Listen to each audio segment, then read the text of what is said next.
दो अमीर एक गरीब बहन की कहानी। एक समय की बात है, एक छोटे से गांव में तीन बहनें रहती थीं, सुमिता, रश्मि और अनुराधा। सुमिता और रश्मि अमीर परिवारों से थीं, जबकि अनुराधा गरीब थी और बहुत ही साधारण जीवन जी रही थी।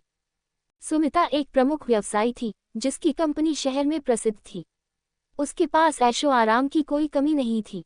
रश्मि एक नामचीन लेखक थी, जिसे लेखन से बहुत बड़ा धन और सम्मान प्राप्त था। अनुराधा, दूसरी ओर, गांव में एक छोटी सी झोपड़ी में रहती थी। उसके पास कोई स्थिर आय का स्रोत नहीं था और वह दिन रात मेहनत करके अपने परिवार का पालन पोषण करती थी। सुमिता और रश्मि अक्सर अपनी बहन अनुराधा से मिलने गांव आती थीं। जब भी वे आती, वे अपनी अमीरी और समृद्धि का प्रदर्शन करती, लेकिन अनुराधा ने कभी भी उनकी स्थिति को लेकर कोई शिकायत नहीं की। एक दिन, सुमिता और रश्मि ने अपनी बहन से मिलने के बाद उसकी स्थिति को बदलने का निर्णय लिया। उन्होंने सोचा कि वे उसे शहर बुलाकर उसके जीवन को बेहतर बना सकती हैं। सुमिता ने अनुराधा को एक शानदार प्रस्ताव दिया, तुम हमारे साथ शहर चलो। हम तुम्हें अपने घर में जगह देंगे और तुम्हारी जिंदगी बदल देंगे। रश्मि ने भी अनुराधा को एक नई शुरुआत देने का प्रस्ताव रखा, मैं तुम्हें एक लेखक के रूप में प्रशिक्षित कर सकती हूँ। तुम भी अपने सपनों को साकार कर सकती हो। अनुराधा ने उनका प्रस्ताव ध्यान से सुना, लेकिन उसने इसे स्वीकार नहीं किया। उसने कहा, मुझे अपने गांव और परिवार को छोड़ना नहीं है। मैं यहाँ खुश हूँ और अपनी मेहनत से अपने जीवन को सुधारना चाहती हूँ।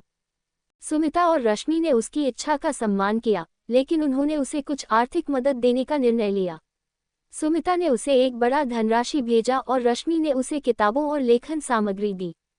अनुराधा ने उनकी सहायता को स्वीकार किया, लेकिन उसने इसे अपनी मेहनत का हिस्सा माना। उसने उन पैसों का इस्तेमाल अपने छोटे व्यवसाय को शुरू करने में किया, जिसमें वह गांव के हस्तशिल्प और स्थानीय उत्पाद बेचती थी। समय के साथ अनुराधा की दुकान धीरे धीरे लोकप्रिय होने लगी। उसकी मेहनत और समर्पण ने उसे गांव में एक खास स्थान दिलाया। सुमिता और रश्मि ने अपनी बहन की सफलता को देखकर खुशी महसूस की, लेकिन उन्होंने कभी भी अनुराधा की गरीबी को लेकर उसे नीचा नहीं समझा। एक दिन, गांव में एक बड़ा मेला आयोजित हुआ। अनुराधा ने अपने स्टॉल को विशेष रूप से सजाया और अपने उत्पादों को प्रदर्शित किया। मेले के दौरान अनुराधा की दुकान सबसे ज्यादा भीड़भाड़ वाली थी। उसकी मेहनत और उत्पादों की गुणवत्ता ने लोगों का ध्यान खींचा और उसे अच्छा लाभ हुआ। सुमिता और रश्मि ने मेले में जाकर अनुराधा की दुकान का दौरा किया। उन्होंने उसकी मेहनत की सराहना की और उसे प्रोत्साहित किया। अनुराधा ने अपनी बहनों के समर्थन को स्वीकार किया, लेकिन उसने स्पष्ट किया कि उसकी सफलता उसकी खुद की मेहनत का परिणाम है। एक दिन, सुमिता और रश्मि ने अनुराधा को शहर बुलाया और फिर से वही प्रस्ताव दिया। लेकिन अनुराधा ने कहा, मैं अपनी जिंदगी यहाँ खुश हूँ और अपनी मेहनत से संतुष्ट हूँ। अनुराधा ने अपने व्यवसाय को विस्तार दिया और गांव में एक स्कूल की स्थापना की, जिससे बच्चों को शिक्षा प्राप्त हो सके। सुमिता और रश्मि ने स्कूल की स्थापना में मदद की, लेकिन उन्होंने इसे अपनी अमीरी का प्रदर्शन नहीं माना। उन्होंने केवल अनुराधा की पहल का समर्थन किया। अनुराधा का स्कूल गांव के बच्चों के लिए एक नई आशा लेकर आया। शिक्षा के महत्व को समझते हुए लोग अब अपने बच्चों को स्कूल भेजने लगे। धीरे धीरे गांव में बदलाव आया। शिक्षा और रोजगार के अवसर बढ़े और लोगों की जीवन शैली में सुधार हुआ। सुमिता और रश्मि ने भी यह सीखा कि किसी की सफलता का मूल्य केवल धन में नहीं, बल्कि उसकी मेहनत और लगन में होता है। अनुराधा की सफलता ने गांव में एक आदर्श प्रस्तुत किया। उसकी मेहनत और संघर्ष की कहानी लोगों के लिए प्रेरणा बन गई। सुमिता और रश्मि ने अपनी बहन की सफलता पर गर्व महसूस किया और उसे सामाजिक सम्मान और समर्थन प्रदान किया।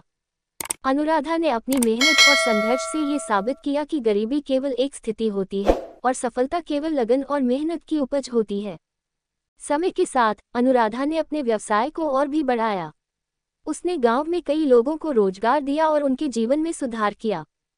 सुमिता और रश्मि ने भी यह सीखा कि सच्ची अमीरी और सम्मान केवल धन में नहीं, बल्कि दूसरों की मदद और समर्थन में होता है। अनुराधा की कहानी ने ये दिखाया कि कठिनाइयों के बावजूद जब हम अपने सपनों को साकार करने की कोशिश करते हैं, तो हम सफलता प्राप्त कर सकते हैं। एक दिन, अनुराधा ने एक नई योजना बनाई, गांव में एक स्वास्थ्य केंद्र स्थापित करने की योजना। उसकी ये पहल गांव के लोगों के स्वास्थ्य के लिए महत्वपूर्ण साबित हुई। सुमिता और रश्मि ने भी स्वास्थ्य केंद्र की स्थापना में मदद की, लेकिन उन्होंने इसे केवल एक दान के रूप में नहीं देखा। उन्होंने अनुराधा की पहल का समर्थन किया। स्वास्थ्य केंद्र के खुलने से गांव के लोगों को बेहतर स्वास्थ्य सेवाएं मिलने लगी। ये गांव में एक बड़ा बदलाव लेकर आया। सुमिता और रश्मि ने अपनी बहन की मेहनत और प्रयास की सराहना की। उन्होंने समझा कि सच्ची अमीरी केवल धन में नहीं, बल्कि समाज की भलाई में होती है। अनुराधा की कहानी ने ये साबित किया कि सच्चे रिश्ते और समर्थन ही जीवन को मूल्यवान बनाते हैं। सुमिता और रश्मि ने अपने अनुभव से सीखा कि अमीर होना केवल धन का मामला नहीं होता, बल्कि दूसरों की सहायता और समर्थन का मामला भी होता है। अनुराधा ने भी अपनी बहनों की मदद को स्वीकार किया, लेकिन उसने अपनी खुद की मेहनत को प्राथमिकता दी। गांव में अनुराधा की सफलता ने लोगों को ये सिखाया कि मेहनत और ईमानदारी से सभी बाधाओं को पार किया जा सकता है। सुमिता और रश्मि ने अपनी बहन की कहानी से सीखा कि सच्ची सफलता और सम्मान केवल बाहरी दिखावे में नहीं, बल्कि आंतरिक मूल्य और मेहनत में होती है। अनुराधा की मेहनत ने उसे आत्मसंप्रभुत्व प्रदान किया और उसने अपनी मेहनत से ही समाज में एक सम्मानजनक स्थान प्राप्त किया। समय के साथ अनुराधा ने अपने गांव में एक नया व्यापारिक क्षेत्र भी शुरू किया, जिससे गांव के लोगों को रोजगार और विकास के अवसर मिले। सुमिता और रश्मि ने अनुराधा की उपलब्धियों को देखकर गर्व महसूस किया। उन्होंने हमेशा उसकी सफलता की कामना की और उसे प्रेरित किया। अनुराधा की कहानी ने ये दिखाया कि गरीबी और अमीरी केवल बाहरी प्रतीक हैं। सच्ची अमीरी केवल मेहनत, ईमानदारी और सहयोग में होती है। सुमिता और रश्मि ने अपनी बहन की कहानी से यह सीखा कि सच्चा सम्मान और सफलता केवल धन में नहीं, बल्कि समाज की भलाई में भी होती है। अनुराधा ने अपनी मेहनत और संघर्ष से यह साबित किया कि कोई भी स्थिति असामान्य नहीं होती और मेहनत से सब कुछ संभव है। सुमिता और रश्मि ने भी समझा कि सच्ची समृद्धि और सम्मान केवल बाहरी दिखावे में नहीं, बल्कि आंतरिक मूल्यों और मेहनत में होती है। इस प्रकार दो अमीर और एक गरीब बहन की कहानी ने ये सिखाया कि सच्चे रिश्ते और समर्थन ही जीवन को मूल्यवान बनाते हैं। अनुराधा की सफलता ने गांव में एक नई दिशा और आशा दी। उसकी कहानी ने सभी को ये सिखाया कि मेहनत और लगन से किसी भी मुश्किल को पार किया जा सकता है। वह अब केवल अपने परिवार के लिए ही नहीं, बल्कि पूरे गांव के लिए एक प्रेरणा बन चुकी थी। गांव के बच्चे उसकी तरह बड़े सपने देखने लगे और युवाओं ने आत्मनिर्भर बनने की ठान ली। अनुराधा ने भी अपनी सफलता का फायदा गांव के विकास में लगाना शुरू किया। उसने स्कूलों और अस्पतालों की स्थिति सुधारने के लिए काम किया और गांव में एक पुस्तकालय स्थापित किया ताकि लोग शिक्षा के महत्व को समझ सकें। उसकी कोशिशों से गांव में बदलाव आया और लोगों ने देखा कि एक व्यक्ति की मेहनत और समर्पण से समाज की दिशा कैसे बदल सकती है। अब गांव में उत्सव और समारोह होते थे, जहां लोग उसकी प्रेरणादायक कहानी को सुनते और सीखते। अनुराधा ने यह साबित कर दिया कि कठिनाइयों के बावजूद अपने सपनों को सच करने की ताकत हर किसी के भीतर होती है। उसकी कहानी ने हर दिल में विश्वास और उमंग भर दिया। वीडियो अच्छी लगी हो तो लाइक, शेयर और ऐसे ही वीडियो को देखने के लिए हमारे चैनल को सब्सक्राइब करना न भूलें। धन्यवाद।